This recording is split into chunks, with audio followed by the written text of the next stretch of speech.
जो ये बस है ये कब से चली है आपके गांव में? ये 29 तारीख से। किसने चलवाई? आपको कुछ नॉलेज हो? सरपंच साहब ने चलाया। पहले आपको ज़्यादा समस्या होती थी आने जाने में? यस। भाजला वाला रास्ता नहीं देते हमको बस निकलने के लिए। अच्छा, बस निकलने का रास्ता नहीं देते दूसरे गांव के सरपंच? हाँ।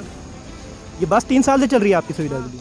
लगातार 3 साल से सरकार ने सुविधा दी है, लेकिन ये लोग इस गांव के भाजला के जो लोग इस बस की सुविधा नहीं लेना चाहते। अच्छा, क्या कहते हैं वो? क्या कहते हैं, रास्ते में घर बना रहे कुछ हटाते नहीं है, वहाँ से बस मुड़ती नहीं है, बहुत समस्या होती है। हम कुछ कहते हैं तो लड़ाई करने के लिए तैयार होते हैं। 3 काम बता दीजिए आप। सर एक तो ये कि हमारे गांव में जो मेन जो चीज़ थी स्कूल, उसको +2 करा दिया है। हमारे गांव की बच्चियों को बहुत डिफिकल्टी होती थी ताउड़ू जाने में, क्योंकि रास्ते में भी काफ़ी दिक्कतें थी, दूसरे लोग तंग करते थे। स्वास्थ्य व्यवस्था कैसी है गाँव में? बहुत बढ़िया है सर। अस्पताल है गाँव में? नहीं, फिर कहाँ पे अस्पताल? अस्पताल ताउड़ू के लिए जाना पड़ता है। हर घर नल से जल जो स्कीम चल रही है सेंट्रल गवर्नमेंट की, इससे पहले ही मैंने अपने गांव को कंप्लीट पानी दे दिया था। मेरे गांव के अंदर एक घर ऐसा नहीं है जिसमें नल से पानी नहीं जा रहा। नमस्कार, मैं तनुज पांचाल और आप देख रहे हैं लोकहित न्यूज़ 24। 100 दिन की चुनाव यात्रा में आज हम पहुंचे हैं मेवात के ग्राम चीला में।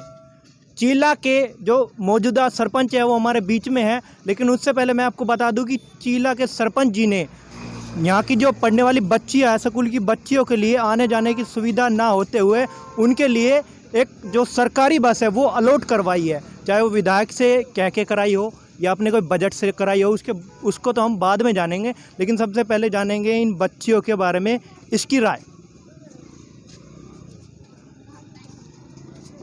क्या नाम है जी आपका? सबाना। अच्छा, कौन सी क्लास में आप? 10th से। अच्छा, कहाँ पे पढ़ते हो? Girls school. अच्छा, जो ये बस है ये कब से चली है आपके गांव के लिए? ये 29 तारीख से। अच्छा, इसी 29 तारीख से चली है। किसने चलवाई? आपको कुछ नॉलेज हो? सरपंच साहब ने चलाया। पहले आपको ज़्यादा समस्या होती थी आने जाने में? यस। अच्छा, आप कब से ताउड़ू से सफ़र कर रहे हैं पैदल? 3 साल हो गई। अच्छा, अब सुकून है आने जाने में? काफ़ी समस्या का समाधान हो गया होगा? No। जी, क्या नाम है आपका? जी मेरा नाम दिलसाना है। अच्छा, दिलदान। कौन सी क्लास में हो? 11th क्लास में। 11th क्लास में। कहाँ पढ़ते हो? Girls school ताउड़ू।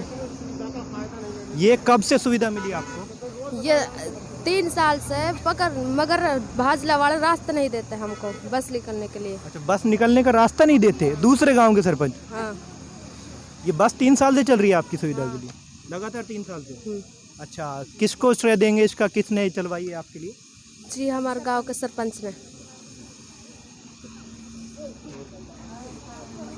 क्या नाम है आपका? नाइमा। अच्छा, कौन सी क्लास में पढ़ते हो आप? 10th C में। अच्छा, ये कब से चली है ये बस?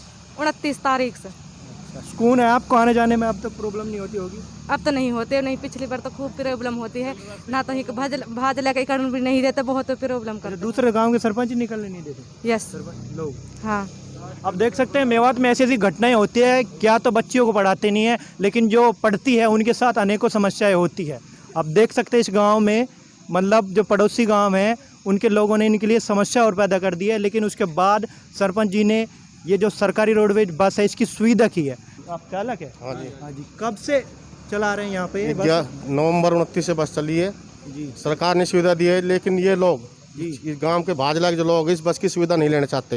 अच्छा, क्या कहते हैं वो? क्या कहते हैं, रास्ते में घर बना रहे कुछ हटाते नहीं है, वहाँ से बस मुड़ती नहीं है, बहुत समस्या होती है। हम कुछ कहते हैं तो लड़ाई करने के लिए तैयार होते हैं। अच्छा, तो अधिकारियों को नहीं बताया इस समस्या अधिकारियों को बताया, लेकिन गांव वाले भी खूब आते हैं, लेकिन मानते नहीं है। को? अच्छा, ये होती कंप्लेंट भी है की या हमने। सबसे पहले तो लोग कहते हैं कि सरकार ने ये सुविधा नहीं दे रखी, वो सुविधा नहीं दे रखी, लेकिन अब सुविधा देते हैं तो ऐसा होता है। ये बस के चालक है, परिचालक है, इन्होंने बताया। और सर क्या नाम है जी आपका? मैं बस का परिचालक हूँ जी। अच्छा। ये बस 29 नवंबर से शुरू करी है सरकार ने, परंतु रास्ते में भाजला का गांव पड़ता है, उसमें चीला का गांव जाने के लिए रुकावट है, वहाँ से बस नहीं मुड़ पाती, नहीं निकल पाती है सही से। अच्छा, इसका श्रेय किसको देंगे इसका श्रेय जो ये बस चली है? ये बस का श्रेय जी गांव के सरपंच और हरियाणा सरकार का है जी। आपको लगता है कि बच्चियों के लिए ज़्यादा सुविधा हो गई इसके बाद? हाँ जी, सुविधा है जी बहुत। My name is Hakimuddin. Chila से ही आप? चीला का बड़ा भाई हूँ। अच्छा, क्या हमारे गांव- आपको लगता है क्या 5 साल में क्या विकास हुए आपके गाँव में? सर गांव में बहुत विकास हुआ है। क्या कोई 3 काम बता दीजिए आप। सर एक तो ये कि हमारे गांव में जो मेन जो चीज़ थी स्कूल, उसको +2 करा दिया है जी। हमारे गांव की बच्चियों को बहुत डिफिकल्टी होती थी ताउड़ू जाने में, क्योंकि रास्ते में भी काफ़ी दिक्कतें थी, दूसरे लोग तंग करते थे। और फिर जब हमने हौसला उनका परिवार का बढ़ाया तो उन्होंने अनुमति दी अपनी बच्चियों को भाई स्कूल जाने की। स्वास्थ्य व्यवस्था कैसी है गांव में? बहुत बढ़िया है सर। अच्छा, अस्पताल है गांव में? नहीं नहीं, फिर कहाँ पे अस्पताल है? अस्पताल तावड़ू के लिए जाना पड़ता है सर। तो उसके लिए आपने कुछ कार्रवाई नहीं की अभी नहीं सर, हमने अपने एमएलए साहब को ना इसके बाद में रिटर्न दिया है, देखो उसका जवाब आएगा, उसका इंतजार है हमें। कोई 3 बड़े काम बता दो आपने 5 देखो साल पानी के की अंदर सुविधा बहुत ज़बरदस्त की है सर, पूरे गांव में पाइपलाइन बिछाई है। सेकंड ये है कि रास्तों के में कोई प्रॉब्लम नहीं है जी, पूरे रास्ते पहले कच्चे थे उनको पक्का करा दिया गया है। बिजली की समस्या है गाँव में? बिजली की कोई प्रॉब्लम नहीं है सर, बिजली की डोमेस्टिक से हमने जोड़ दिया है लाइन को। पहले जो एग्रीकल्चर की लाइन थी वो गांव में उसी की लाइट जाती थी, अब कोई प्रॉब्लम 24 घंटे लाइट आती है। तो ये एक लाइट की मतलब बिजली की यहाँ पे बहुत समस्या है कि जो बिल है वो काफ़ी ओवरलोड आ रहा है। अब बताइए कि जो गरीबी रेखा से नीचे के लोग हैं, 20,000 इनकम है, 40,000 बिल कहाँ से भरेंगे वो? सर देखो बिल तो भरना ही पड़ता है सरकार का जो है, लेकिन मीटर हर घर पे है, मुश्किल से 5%। सबसे पहले तो आपका बहुत बहुत धन्यवाद जो आप लोग इस चैनल के माध्यम से जो मेरी समस्याओं के बारे में सुनने के लिए आप यहाँ तक आए, बहुत बहुत धन्यवाद। इस बात का धन्यवाद तो खैर आपको लोकहित न्यूज़ 24 भी देता है कि आपने इन बच्चियों के लिए सुविधा कराई है, क्योंकि महिलाओं की काफ़ी ख़राब हालत ही कहेंगे हम देश में, और मेवात तो काफ़ी पिछड़ा क्षेत्र है, लेकिन उसके बाद भी आपने इतनी समस्याओं को देखते हुए गवर्नमेंट से बस इशू कराई, इसका तो बहुत बहुत धन्यवाद। आप ये बताइए आने वाले चुनाव में किन मुद्दों के साथ आप लड़ेंगे? सर मैं 2016 की जो योजना में फर्स्ट पहली बार मेरे छोटे भाई की मिसेज है फिरदौस, जो गांव की मौजूदा सरपंच है, उसमें लगभग जो काम का देखना है वो अधिकतर मैं ही देखता हूँ जिम्मेदारियों। सबसे पहले इस योजना के बारे में मैं आपको बताऊं, जो जिम्मेदारी हम पर आई है, जब ये जिम्मेदारी हमारे पास नहीं थी तो मेरा एक सपना था गांव में कि भाई जो मैं इस राजनीतिक और चुनावी माहौल को लेकर देख करके लोगों के वर्क को देखकर ये सपना था मेरे दिल में, अगर ये जिम्मेदारी कभी हमारे पास आएगी तो हम इन कामों में रुचि रखेंगे और इन समस्याओं से गाँव वालों को निजात दिलाएंगे। कोई 3 बड़े काम बताइए। बताता हूँ सर रूटीन से। सबसे बड़ी समस्या थी, मेरा गांव अप एंड डाउन पहाड़ में बसा हुआ है, जो पहाड़ की आबादी वाला गांव है, उसमें पानी की मूलभूत सुविधा जो इतनी बड़ी समस्या थी, औरतें पहाड़ की चोटी से पानी लेने जंगल में ट्यूबवेल पे आया करती थी, जो बहुत एक हार्डली और बहुत टफ। आज से 5 साल पहले भी ये समस्या जी जी जी जी। तो मैंने उस पर इतना ज़मीनी स्तर पे जो काम किया था, मैं सबसे पहले तो मुख्यमंत्री का और अपने हल्का विधायक का धन्यवाद करता हूं, जिन्होंने मेरी हर समस्या में मेरा सहयोग किया है और जो मैं उसमें कामयाब भी हुआ हूं।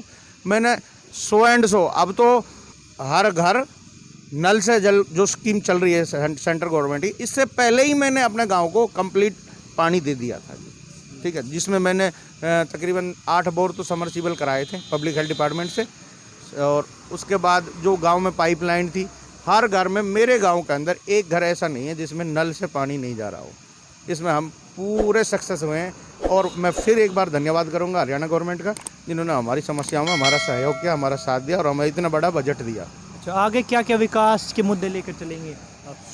मैं सर अगली बार मैं देखता हूँ, मैं देखना जनता ने आपको मौका दिया? हाँ जी, अगर जनता ने मौका दिया तो सर पहली बात तो ये है कि मेरी रिजर्व पंचायत है अगली समस्या में, लेकिन मैं सहयोग करूँगा। फिर भी आने वाले समय में कोई भी सरपंच बनेगा तो मैं उसका सहयोग करूँगा।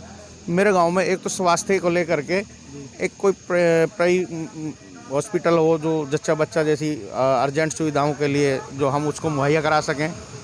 दूसरा मेरा एक है कि भाई गांव में कोई ऐसा स्वास्थ्य की जो बात आई है, आपने पिछले 5 साल में विधायक से क्या इसकी सिफारिश की है कि आपके सर गांव में की है, लेकिन एक बार में ही सारे काम नहीं हो जाते हैं।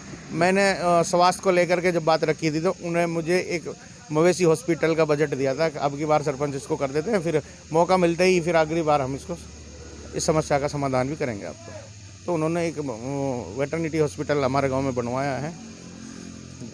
तो सर बहुत बहुत धन्यवाद। जैसा कि ये थे ग्राम चीला के सरपंच। सबसे बड़ी बात, हम लोकहित न्यूज़ 24 इनका धन्यवाद करना चाहेंगे क्योंकि मेवात में हमने पहली बार ऐसा देखा है कि बच्चियों के लिए इन्होंने सरकार से गवर्नमेंट बस अलॉट करवाई है, क्योंकि आने जाने वाली बच्चियों को काफ़ी ज़्यादा परेशानी होती थी। खैर कुछ लोग कहेंगे कि हम किसी विशेष पार्टी का या किसी विशेष लोग का समर्थन करते हैं, लेकिन आप कुछ भी कह सकते हैं। मैं आखिर इतना ही कहना चाहूँगा कि चीला गांव में हमारे हिसाब से काफ़ी विकास हुआ है। लोकहित न्यूज़ 24 से सोना से तनुज पांचाल की रिपोर्ट, कैमरामैन मिंटू मलिक के साथ।